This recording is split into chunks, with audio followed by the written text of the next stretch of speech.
হুট করেই একদিন বড় হয়ে গেলাম। যে গামছা দিয়ে চুল বাঁধতাম সেটা চিড়ে গেল। আমার মাথায় গজালো লম্বা লম্বা চুল। এরপরে টের পেলাম লম্বা চুল ছোটবেলার মতো মজা লাগছে না। মাটির পুতুলের একটি শাড়ি হারালে বাড়ি মাথায় তুলতাম। তারপর আমার চোখের সামনে মা আমার প্রিয় জামা কাপড় অন্য কাউকে দিয়ে দিল, কিন্তু আমার একটুও দুঃখ হইল না। তারপর মাসের পর মাস চলে গেল, মা আর আমার পুতুলের জন্য জামা কাপড় বানায় না। হাতে টাকা দিয়ে বলে, যা কিছু কিনে নিও। এরপর একদিন ঘরে বড় আয়োজন করলো। এবার আমার পুতুলকে না, আমাকে সাজালো।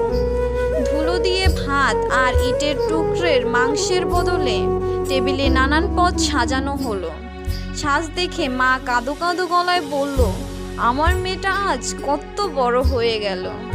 সেদিন আমি বুঝলাম ছোট আমির বড় হওয়ার স্বপ্ন পূরণ হলো। এখন মনে হয় চিৎকার করে বলি, কেন বড় হলাম? বিশ্বাস করো, আমার এই বড়বেলা একটুও ভালো লাগে না।